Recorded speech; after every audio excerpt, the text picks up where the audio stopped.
Wesbank modified saloon car racing has entered a new era. It's taken on an American look with big muscle, 600 horsepower, 5.7 litre V8 NASCAR racing engines in classes A and B. The V8 field has grown by 50% for rounds 3 and 4 here in East London and looks promising to attract more cars. Roger, we're very pleased. We've got 6 cars down here at East London today, 2 new Class A cars from Killarney in the Cape and 4 Class B cars. And let's hope that as we go along during the year, our predictions are right and we end up with about 10 or 12 cars by the middle of the year. Also, you've got some well-known personalities have come into Wesbank modified racing, attracting new people. Absolutely, Roger, we're very pleased. We've got Peter Goff back, as you know, is well known to the sport in motorsport circles. Peter Lindenberg has come in as well, as he was here last year, as you know. Guys like Willie Hepburn, Larry Wilford, Gary Dunkley, and we've also got Roddy Turner now, who is building a car, and we hope to have him at the Killarney race on the 18th of March. Something new for you, Roddy? Yes, this is definitely going to be a whole new ballpark for me after being in Group N for so many years. The thought of getting into a modified Wesbank is very appealing, and I hope that we'll get it all screwed together properly and it'll do well. Roddy, the basic spec of this car?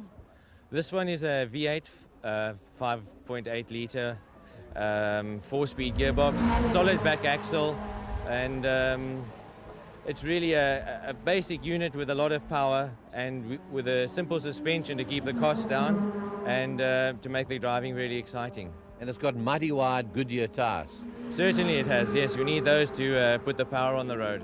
What sort of top speed do you think this type of car's got? Well, we're hoping maybe not now, but a little bit later on in the year to crack the 300 km/h barrier. Are there any other differences between A and B? Roger, the main differences between a Class A and B car is a Class A car is what we call a full frame car, which is a tubular chassis with a body covering it, and the Class B cars are a tin-bodied car which is constructed basically from a standard road shell with a roll cage built inside. But the technical part of the motor cars, engines, gearboxes, final drive, wheels, tyres, brakes, etc. are all the same. It's Friday afternoon, it's practice, and it's mighty hot at the East London Grand Prix circuit. There's the dark horse of the races, the Noble Ford V8 of Jurgen Zubentam from Cape Town. Listen to that glorious sound of the auto-equipped V8 Opel Kadett of Peter Goff. And Peter Lindenberg comes through as well, the class champion in that V8 Stetner Opel record. There's the man on pole position, Willie Hepburn. He won at Kyle Army and wants to do it again in East London. Willie, what's with all the stopwatches? That's to keep track of the opposition, make sure they're not going quicker than me. But now see a competitive Ford has come in to the racing, a Ford of comparable size. Yeah, I expected some trouble from the Ford when he got the good engine. He's just received his engine, he's just got it running nicely, and it seems to be working very well, and I expect plenty of opposition from him. But nothing beats a Chevy. What a question. So Willie Hepburn in the Chevy on pole position, the dark horse, the Ford alongside him. Then it's Larry Wolford, Peter Lindenberg, Peter Goff, Gary Dunkley, unfortunately not in the top 6. Class C, Charles Wilkin ahead of Repsol and Bazanote, and Class D, Etienne Roospoint, one of a second ahead of Seddon and Dave Runkle. Brian, behind these big roaring V8s that do 300 k's an hour, we also got very good racing in classes C and D. That's true, Roger. We've got a very competitive Class C and D field. Down here at East London today, we've got the little factory Toyota with Charles Wilkin on the pole. But cars like Dave Repsold and George Bazanote, Keith Carr, they are very close. The lap times are within a second and a half of each other, so they are going to put up a good show today. Class D is coming along very well. The little ex-factory Toyota now, driven by Etienne Roos, is going very well. Patrick Seddon is also very competitive in the class. Skeepers from the Cape is also competitive in the class. So there's a lot of racing to be seen there as well. Here comes a motor racing treat. The field being led by the 2-litre Hyundai Sonata, the new Korean manufacturer distributing in South Africa, as this big field of these American NASCAR engine cars comes up to start their first 10 lap. It's going to be 39 laps of high-speed racing. Willie Hepburn on pole. There's the man alongside him, the Noble Ford of Zubentam, ex-Namibian, now living in Cape Town. The Fram Opel of Larry Wolford is on the second rows. The Hyundai pulls to the side. We're in with Wolford. Willie Hepburn dictates the pace of this race. The brakes on, he's waiting for the green light. And there they go. In first gear, it'll take you to 160 kilometers an hour. They head for the awesome Potters Pass. Where it's Lindenberg ahead of him, he's got Wolford, and then it's Zubentam. And Willie Hepburn just taps off slightly as he goes through Potters, and Zubentam is right there with him. Then it's Wolford. Then it's Lindenberg, and it's Dunkley, and it's Petercock. Here are the Class C cars. And Wilkins has got the Automark Toyota all over his back end as he comes along towards Rifle. Is he going to make it? No, he hasn't. And Repsol's got a loose bonnet in that Automark car. They throttle back there down into first gear for Kogabana. Zubentham locks a wheel. He closes right up under Hepburn's wing as they go along the beach straight. They're heading for Butts Bend. They're up to 200 k's an hour. And Wolford's starting to close on the forward. He finds a gap. He goes through. Locking wheels again there from Zubentham. But Willie Hepburn keeping a car length ahead of him. Then it's Lindenberg. There's Wolford staying right in the picture. Lindenberg. And then it's Gary Dunkley and Peter Gock in that Autocrypt car. Here's the Class C battle. And Repsol, the Automark Toyota, is right there with Charles Wilkins. That's Repsol now hurrying along to stay in touch with the Roger Taylor prepared sprinter of Charles Wilkins. As they come up the straight up to Beacon Corner, it's going to be onto the brakes, going to be very late braking, down through the box, down through 2 gears, 3 and 4. He hooks first gear, he's got to have to take another dip at it as he accelerates away. Look at that concentration on his eyes. He's got him right up his tail. It's just a car length behind him. 2 car lengths it's opened up to. Behind them we've got George Bezaidnote in the little Nissan Exchange, Nissan Sentra. And the leaders are coming down along through Potters Pass at awesome speed, 270 k's an hour. As they come up now to Potters, we go in with Lindenberg. You can hear he just lifts off slightly as he goes through there, 270. That's what it looks like in these big cars. 4-speed gearboxes. As they throttle back down to Kogabana, very heavy on the brakes down to first. First will take him to 160, second to 200, third to 240, and they just roar along the beach straight. Wilford now staying in touch with Zubentham. They're coming to this little kink called the Butts Bend. Here it is behind Willie Hepburn and Zubentham trying to find a way through, and looking through too is Wilford, and Lindenberg's there with him as they come into the S's through the complex. Wilford's trying to find a way through. Lindenberg's watching the show from under his back wing. Down they go through Cox's. Now they change direction. It's through the sweep. Those Goodyear tyres at the last little bit of grip they've got on the road. They're starting to head up now towards Beacon Hairpin. It's a very late braking hairpin there. Wilford checks in his mirror to see how close Lindenberg is. He's going to attack. Is he going to do it this time with Zubentham? He can't do it. He's not close enough this time. More locked wheels there from Zubentham, wasting time going to this corners, but Wilford staying in touch. Then it's Lindenberg. Then it's Gary Dunkley and Peter Gock just behind. There's Dunkley. There's Peter Gock. His first driver, 65 sports car champion, is now in Wesbank racing after 26 years and staying in touch with these experienced racers. Charles Wilkins is opening up the gap in Class C ahead of Repsol, George Bezaidnote, the Nissan just behind him, and then it's Keith Carr in the BMW. This is a Toyota going into Potters at 200 k's an hour. Turn up for the books. Patrick Seddon is staying ahead of Etienne Roos in Class D, those 1400cc cars. As through comes Repsol through Potters, and Keith Carr's making a move in the BM. He starts to pass George Bezaidnote on the inside, going towards Rifle Corner. Seddon is still staying ahead of Roos as Pat Duckham gets in amongst those Class D cars on the way down to Kogabana. Here's Willie Hepburn now being challenged by Zubentham. All power goes on. Just look at the power. The car seems to float across the tires. You put your foot down and feed in those 600 horsepower. Going through the Butts corner, going into the S's. Still Wilford is looking for a way through. And still Willie Hepburn is leading this race. But he's really got a challenge on his hand from that Ford. And Wilford is intent on pushing through to second position, looking for a spot to do it. Etienne Roos now chasing after the little Opel Cadet from Jackson's Delta in Queenstown. The local boy is pressing on. He goes through on the inside. He's got acceleration. Something seems to be wrong with the Jackson's cars. He comes through and he goes through, and it turns out he's stuck in 4th gear. Wilkins is opening up that gap in Class C. He's making it his own. He won the 2 races at Kyle Army, and the Automark Toyota, sounding glorious, is still right in there. And Keith Carr has gone through to 3rd position ahead of the Nissan Exchange engine car of George Bezaidnote. He's the champion of the class for 1994. Class E, and still hanging in there with just a 4th gear or not, Patrick Seddon is hanging on to Etienne Roos. Twice a winner at Kyle Army as Roos goes up now, up to Beacon Corner. It's got to be late braking. He knows he's got that challenge from that Opel right on the tail. This has been the strongest challenge this car has ever mounted. Although he's a local boy, he can't practice on the circuit. This is a truly open road circuit. He gives him a nudge and gets through again, and Seddon is through.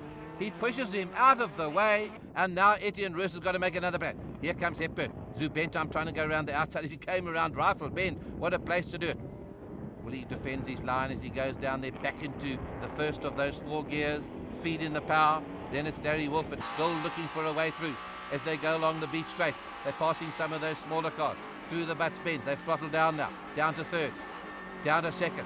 Trying to put through, just waiting for Zubentam to make any sort of mistake. He goes wide, he goes through the inside, he closes the door on him. Still fighting that power, you can just see it wriggle under the power there. Then there's Lindenberg, having the best seat in the circuit, watching the action ahead of him. Peter Goch's not too far behind, and doors Gary Dunkley. As they come through there, you can see they have to fight that power onto the road. And here comes Wolfert in that Fram Opel. He's going for no, he's overdone it. He's locked his wheels. He's locked his wheels as Peter Lindenberg has to just miss him. Feeds it on, and that car just floats across the tar, as we say. Just look at what it looks like when you're trying to put 600 horsepower to work on the grass. Just all over the road as he loses place. A great pity there for Larry Wolfert there, losing the spot as he was challenging Jürgen Zubentam.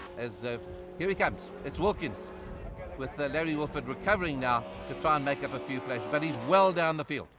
Peter Goch sounding glorious. Sounds like a Cosworth racing engine, so he moves up a place. He's now up into fourth spot. Gary Dunkley's got some sort of a problem. Oh, he sounds like he's blowing his engine. What a great pity. He sees the piston in practice and even more trouble in the race. And that's so unlike Gary Dunkley with a great preparation. And Goch goes through. We go into the last lap. Has Zubentam got an answer to Willie Hepburn? It's the General Motors car versus the Ford. Here comes the Class D cars, and he's still stuck in fourth gear as Willie Hepburn arrives in a hurry through Potter's Pass. Flat out along that top straight into Rifle. This is one of the most awesome corners of South African motor race. He goes around the outside of Seddon, and Zubentam's going to try and take another line. Willie stays to the inside to defend that line, and Seddon stays in there with him, rather cheekily behind. Zubentam tries to go on the inside as he got the power, but Willie uses all the road and snakes his way back into the middle. He's got to find a way through, hurrying along. He's lost a car length. Seems to have too high a gear ratio for those tight accelerating corners. He comes past the Class D car Brewers. He's waiting for Hepburn to open the door just once, but that is something that Willie never does. 3 corners to go. Here's the first. He's round Cox's. They're going into the sweep, and they'll have the hairpin at Beacon to go, and then it's going to be acceleration to the line. Very chuffed with his performance. The Auto Coupe Cadet is Peter Goch in 4th position. Here it is. This is the corner that counts. Hepburn keeps the tight line. Zubentam's got to go wide and then nip through in the inside if he can. As he got the acceleration, he pours the 600 horsepower under that Ford bonnet on, but it's not enough. Hepburn wins by 0.5 of a second ahead of Jürgen Zubentam from Cape Town. Peter Lindenberg third in the Gestetner Opel. Peter Goch brings the Auto Coupe Cadet home 4th. Charles Wilkin takes Class C ahead of Dave Repsol in the Toyota Sprinter, and George Bezuidenhout in the Nissan ahead of Keith Carr. And then it's Etienne Roos taking Class D, Patrick Seddon and Dave Runkle. It's a lot harder than it's been for a long time, Roger. The Ford, where did you seem to have the Ford? I seem to have a little bit more acceleration out the corners. I think his ratios aren't quite right. I enjoyed it tremendously. Willie is faster out of the corners, quicker through Potters, catch him in the back section, maybe change diff now to try and get closer. You like driving the V8s, I can see that. I just love it, yeah. As the NASCAR Yates-built Ford V8 engine in that Telstar fires up for the second encounter. Another 10 laps, another 39 exciting kilometers of racing. Jürgen Zubentam, the dark horse, has really come alive as they all follow the 2-litre Hyundai Sonata around the field. Willie Hepburn, he's changed ratios as well, so has Jürgen Zubentam. Lindenberg was third, as you remember. Goch, and there's those amazing little Toyota Sprinters, those 1700cc cars are following just behind them. Nice racing in Class D for those 1400cc cars. There's no tyre warmers allowed in this form of racing, therefore they have to swing them from left to right to warm up those big Goodyear tyres. It's Willie Hepburn, as the winner of the last race, is going to lead this field away. Lindenberg doesn't dare come past Jürgen Zubentam, otherwise he'll be getting a black flag, but he'll be watching to see when Willie's going to lead it away. The flag goes down, and away we go, off on our way to Potter's Pass. Looking back from Willie Hepburn's car, we've got Peter Lindenberg and snaking behind him, just lifting to give a little bit of confidence, and then it's foot down as they go through Potter's Pass, a famous corner in South African motor racing as they all stream through. We're looking back from Etienne Roos's Toyota, the little 1300, behind him Patrick Seddon. The gearbox is fixed. He's challenging as they go down to Rifle on the way down to Cochabana. Zubentam closes on Willie Hepburn as they all go down through the gearbox for this hairpin.